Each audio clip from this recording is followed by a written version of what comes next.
हजार कननि सां ध्यान सां ॿुधो ऐं सभिनि खे ॿुधायो बि।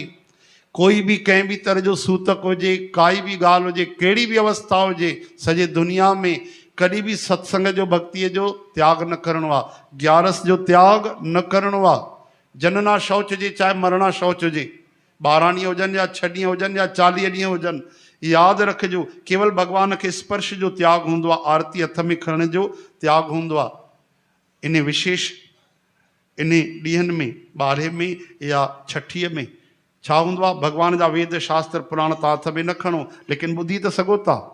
शास्त्र चवनि था, श्री कृष्ण भॻवान चवनि था, जन्म जी पहिरीं सांस खां वठी मृत्युअ जे आख़िरी दम तक कॾहिं भी सत्संग भक्ति कीर्तन ग्यारस आदि इन्हनि जो त्याग न करणु खपे, न करणु खपे, कॾहिं न करणु खपे।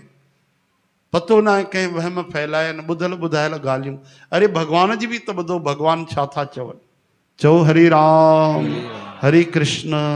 पदम पुराण में श्री कृष्ण भॻवान ये वचन चया आहिनि कि कॾहिं भी त्याग न कजो, कॾहिं भी त्याग न कजो ग्यारस जो सत्संग जो, सदा सदा ॿुधंदा रहो। एतिरे क़दुरु की माण्हू मरी वेंदो आहे त चवंदा आहिनि राम नाम संग है। अरे जीते जी राम नाम छॾींदासीं त काॾे वेंदासीं। कॾहिं भी त्याग न कयो सत्संग भक्तीअ जो, ग्यारस जो, इन्हनि जो पालन कयो। चओ हरे कृष्ण हे हरि, जय श्री कृष्ण।